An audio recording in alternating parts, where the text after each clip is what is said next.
La Hongrie et la Slovaquie ont déclenché une véritable guerre énergétique et politique contre l'Ukraine. La Hongrie et la Slovaquie exigent de l'Ukraine qu'elle reprenne les livraisons de pétrole russe, déclarant qu'elle se moque du fait que la Russie mène une guerre contre notre pays. Aujourd'hui, le ministre des Affaires étrangères de Hongrie, Péter Szijjártó, a déclaré ouvertement que, selon le cabinet de Viktor Orban, l'Ukraine ne protège personne en Europe et que la Russie n'a même pas menacé les Européens. C'est pourquoi il faudrait simplement arrêter d'aider Kiev, en gros qu'ils se débrouillent eux-mêmes avec Moscou. Mais aujourd'hui, la Hongrie et la Slovaquie sont allés encore plus loin et ont cessé les livraisons de carburant diesel à l'Ukraine. Elles ne reprendront qu'au moment où l'Ukraine reprendra les livraisons de pétrole russe via l'oléoduc Droujba, a déclaré Szijjártó. Au même moment, l'Union européenne a commencé à faire pression sur Kiev, exigeant la réparation de l'oléoduc Droujba, qui a été bombardé par les Russes le 27 janvier. Mais en Hongrie, on affirme que l'Ukraine ne répare pas ce pipeline pour des raisons politiques et sur ordre personnel de Volodymyr Zelensky. Je m'appelle Alexei Petchy. Discutons ensemble de ce sujet, mais avant de commencer cet épisode, je vous demande de vous abonner à la chaîne, de mettre un like et d'écrire n'importe quel commentaire. Si vous considérez notre travail comme important et nécessaire, vous pouvez soutenir la chaîne YouTube financièrement grâce à votre don ou à un abonnement payant via les liens et les coordonnées dans la description de cette vidéo. Je vous serai reconnaissant pour tout soutien de votre part. Alors, Viktor Orban, après que l'enquête a révélé combien il gagne personnellement des milliards d'euros sur les livraisons de pétrole russe, a décidé de mener une guerre encore plus grande contre l'Ukraine. Aujourd'hui, la Hongrie a cessé les livraisons de diesel à l'Ukraine. Elles ne reprendront que lorsque l'Ukraine reprendra les livraisons de pétrole russe via l'oléoduc Droujba, a déclaré le ministre des Affaires étrangères de la Hongrie, Péter Szijjártó. Et je vais maintenant citer ses propos. Une part importante des importations de gaz, d'électricité et de diesel en Ukraine passe par la Hongrie et provient de la Hongrie. Par conséquent, la Hongrie joue un rôle extrêmement important dans l'approvisionnement de l'Ukraine en gaz, en électricité et en diesel. Je tiens à vous informer que les livraisons de diesel vers l'Ukraine ont été interrompues et qu'elles ne reprendront pas tant que les Ukrainiens n'auront pas repris les livraisons de pétrole par l'oléoduc Droujba vers la Hongrie. J'appelle les Hongrois à s'opposer au chantage de l'Ukraine et à dire ensemble non à l'implication de la Hongrie dans la guerre, au financement de l'Ukraine et au prix élevé de l'énergie en Hongrie, disons non ensemble. Nous avons établi, sur la base des informations disponibles, convenues et reçues sur place, que toutes les conditions techniques, physiques et technologiques sont réunies pour la reprise des livraisons de pétrole vers la Hongrie par l'oléoduc Droujba. Le fait que l'Ukraine ne reprenne pas le transport de pétrole vers la Hongrie est une décision politique prise personnellement par le président de l'Ukraine. Cette décision politique constitue un chantage politique évident de l'Ukraine envers la Hongrie, nous déclare Péter Szijjártó.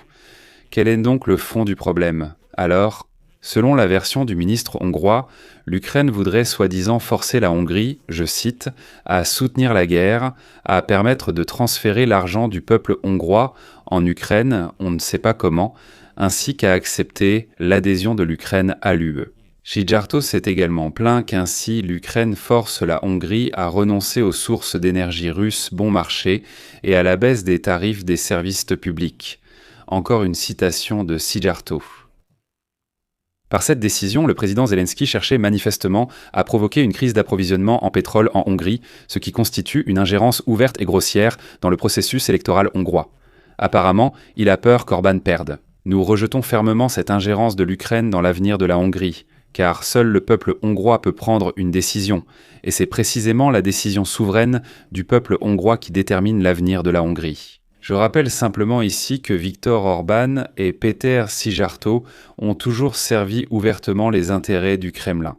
Tout comme le Premier ministre slovaque Robert Fico, qui a déclaré aujourd'hui que, soi-disant, Volodymyr Zelensky joue avec le soutien de la Slovaquie à l'adhésion de l'Ukraine à l'EUE et il a de nouveau menacé d'arrêter les livraisons d'électricité aux Ukrainiens, malgré la situation critique du système énergétique à la suite des frappes russes. Je vais immédiatement souligner une nuance et des points importants.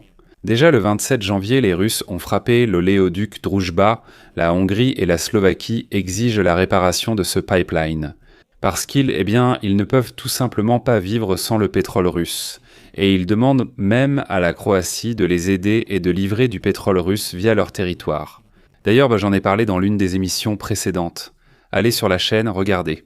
Mais pourquoi Viktor Orban a-t-il besoin du pétrole russe? Pourquoi est-il si obstiné? Pourquoi veut-il tant l'obtenir? On peut banalement dire qu'il sert les intérêts du Kremlin, mais il y a aussi d'autres pièges cachés ici. Certains affirment que le pétrole russe bon marché leur permet de maintenir des prix bas sur le carburant dans le pays. Mais c'est un mensonge éhonté. Je l'ai déjà expliqué comment. Le Centre d'études de la démocratie de l'Institut européen de politique publique a présenté hier un rapport qui a tout simplement choqué tout le monde. L'analyse a montré qu'en 2025, les prix intérieurs du carburant en Hongrie étaient en moyenne supérieurs de 18% à ceux de la République tchèque voisine, alors que Budapest continue d'acheter du pétrole russe moins cher, tandis que Prague achète des alternatives non russes plus coûteuses. L'étude réfute l'affirmation de Viktor Orban selon laquelle la poursuite des achats de pétrole russe rend le carburant moins cher pour les Hongrois que pour le reste des Européens. En réalité, cela signifie-t-il que la Hongrie achète réellement du pétrole russe bon marché et vend du carburant cher aux Hongrois? Mais une question demeure, où va la différence? Et comme l'a montré l'étude, l'économie profite principalement aux géants pétroliers hongrois, dont le bénéfice opérationnel aurait augmenté de 30% depuis l'invasion à grande échelle de l'Ukraine par la Russie en 2022. Autrement dit, tout le super profit reste entre les mains du géant pétrolier hongrois.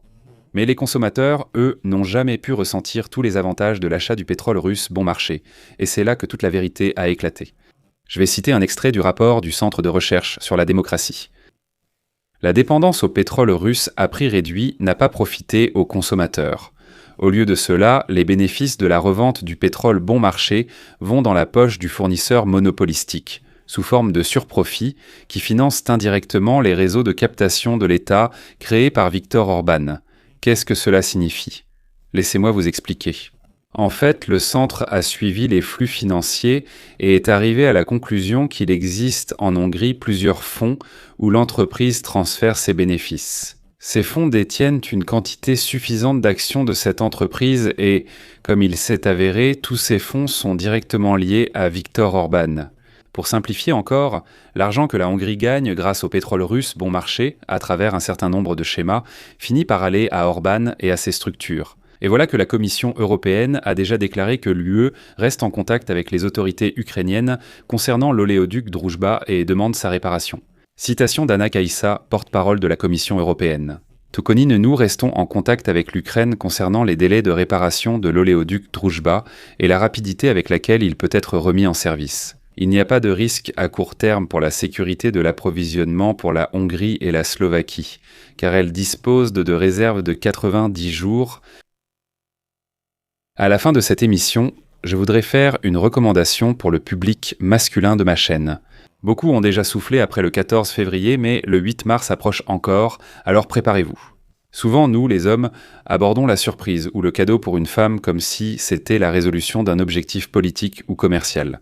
On se remplit la tête d'objectifs, de budget, de logistique, de KPI, etc. Alors on attend de la femme une sorte d'enthousiasme fou, et quand elle dit simplement merci, ça nous secoue, on se dit « mais j'ai fait tant d'efforts, où est l'enthousiasme ?» Et j'ai regardé une vidéo d'une psychologue qui explique justement pourquoi tous ces efforts ne font qu'empirer les choses, et elle explique aussi comment faire mieux. En gros, si vous ne voulez pas encore une fois passer la journée du 8 mars à faire des efforts pour rien, regardez absolument cette analyse. Pour moi, en tant que personne pour qui il est important que les efforts apportent une vraie réaction et pas juste un hochement de tête poli, et ça a été super utile de regarder cette analyse. Comme d'habitude, le lien de la vidéo est dans la description et le commentaire épinglé. Je vous recommande d'y aller et de regarder, ça ne prendra que 10 minutes de votre temps. Et comme on dit, la fête est sauvée. D'ailleurs, le public féminin trouvera ça aussi intéressant à regarder. Je vais m'arrêter là. Donnez votre avis, vos conclusions dans les commentaires sous cette vidéo. Abonnez-vous à la chaîne, abonnez-vous à mon canal Telegram PG News. Le lien est dans la description. Mettez un like et cliquez sur la cloche. Si vous souhaitez soutenir le travail de cette chaîne, tous les liens sont également dans la description de cette vidéo. C'est tout pour aujourd'hui, prenez soin de vous, à bientôt.